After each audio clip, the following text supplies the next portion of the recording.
Hola amigo, hoy hablaremos sobre la independencia de Primero México. tendríamos que saber cuál es la definición de independencia. Independencia es la cualidad o condición de que ser autónomo de algo y no tener dependencia de otro. El concepto pues, suele estar asociado a la libertad. La noción de independencia te permite nombrar al Estado que no es dependiente ni es tributario de otro. Surgió como concepto político tras la declaración de la independencia de los Estados Unidos. Los antecedentes que inspiraron y que se efectuara la independencia del Virreinato de Nueva España fueron la independencia de las 13 colonias, que fue la lucha del pueblo norteamericano contra Inglaterra, que se desarrolló durante 7 años en difíciles circunstancias. Y al final Inglaterra tuvo que reconocer la independencia por un tratado firmado en París en 1783. Esta independencia influyó decisivamente en muchos habitantes del virreinato, sobre todo en los círculos de criollos cultos que aspiraban a liberarse del dominio colonial de España. Y otro antecedente histórico fue la Revolución Francesa, que fue efectuado en 1789 y 1799. Terminó con la monarquía absolutista, liquidó el régimen feudal, cedió a la burguesía el dominio político, abolió los privilegios de la nobleza, limitó el poder de la Iglesia, instauró un gobierno republicano y estableció una constitución en la cual se incluyeron los derechos del hombre y del ciudadano.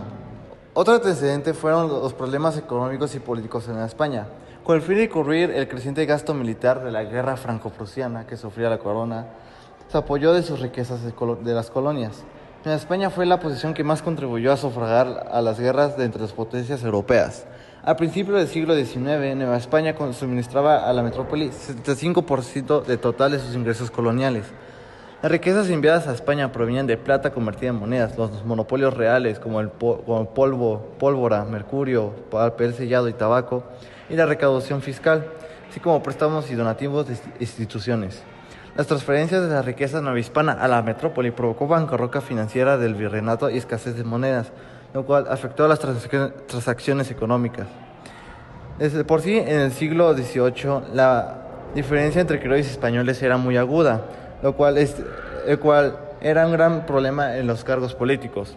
Y este distanciamiento entre ellos aumentó cuando el gobierno de Carlos III puso en práctica las reformas borbónicas en Nueva España y sustituyó a muchos criollos de sus cargos públicos con funcionarios españoles recién llegados al virreinato.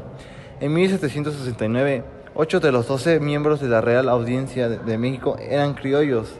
10 años después, de sus 16 miembros, solo 4 lo eran. Con el establecimiento de las reformas borbónicas, la corona española negó a los criollos los puestos y posiciones políticas, así como los altos puestos militares y eclesiásticos. Fueron depuestos de cargos que antes disfrutaban de las reales audiencias, la real hacienda y la administración de organismos gubernamentales.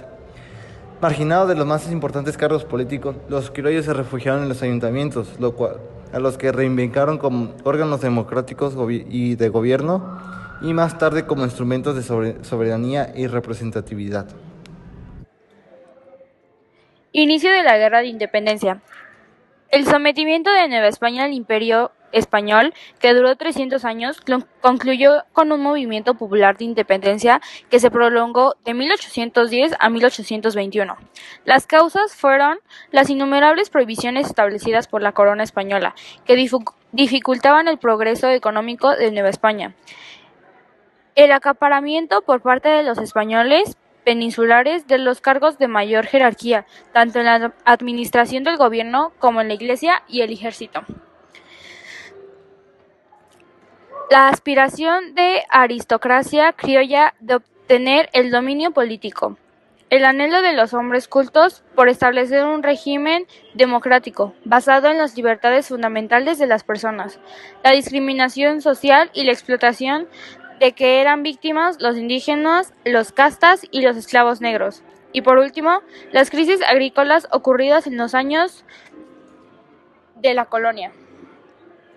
La Guerra de Independencia se divide en 4 etapas. La primera es iniciación, luego organización, después resistencia y hasta el último consumación. La primera comienza en septiembre de 1810 y termina en julio de 1811, con el fusilamiento de Hidalgo. Descubierta la conspiración de Querétaro, Ignacio Allende, Juan Aldama y Miguel Hidalgo decidieron que no había más alternativa que adelantar la fecha de insurrección. Miguel Hidalgo convocó a sus filigreses a rebelarse contra la operación y el mal gobierno y comenzar la guerra de independencia. Hidalgo empezó la lucha al grito de ¡Viva Fernando VII! ¡Viva Nuestra Señora de Guadalupe! ¡Muera el mal gobierno! El ejército de Miguel Hidalgo se integró por campesinos, trabajadores de las minas, militares criollos y eclesiásticos de bajo rango, miles de indígenas y hombres de casta armados con lanzas, machetes, garrotes, hondas, arcos y rara vez con armas de fuego, se sumaron a las tropas insurgentes. En los primeros meses de lucha armada, la guerra de independencia consistió en un levantamiento popular desordenado y violento. El virrey Francisco Javier Venegas, en cuanto se enteró del levantamiento, ordenó la organización inmediata de ejércitos que se encargaran de combatir a los insurgentes, y condenó la participación de sus jefes, ofreciendo recompensas para quienes se entregaran a Miguel Hidalgo e Ignacio Allende.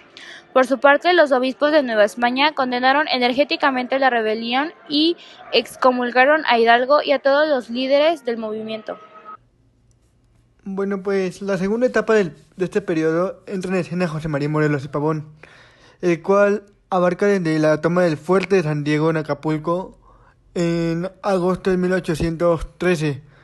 Durante este tiempo, los insurgentes anotaron varios triunfos, siendo los más sonados los obtenidos en las regiones del centro, en Cuautla, Morelos, donde llegaron a romper un importante cerco, y en el sur, en Acapulco y Chilpancingo, en Guerrero, donde incluso gestionó el primer congreso de Anáhuac de la nación, el cual es José María Morelos de Pavón. Se crea un gran vacío en el mando del grupo insurgente y los realistas. Aprovechando esta situación, Félix María Calleja logra rehacerse y recuperar la ofensiva. En esta etapa se rinde el último importante insurgente y técnicamente los leales a la corona han ganado la guerra. Solo unos cuantos partidos, como los que comandan Vicente Guerrero en el sur, siguieron en pie de lucha. Con este periodo se acaba la guerra de la independencia en febrero de 1821 con la firma del trascendental Plan de Iguala, de 1821 hasta el 27 de septiembre de ese mismo año, cuando el ejército trigarante del mando del realista Agustín de Iturbide entra a triunfar junto con Vicente Guerrero a la Ciudad de México. El contingente compuesto por los soldados generales Iturbide y los insurgentes que aún quedaban avanzó por la actual calle de Madero en el centro histórico de la Ciudad de México, hasta alcanzar la popular plancha del Zócalo. Con este pasaje terminó formalmente la lucha por la independencia de México.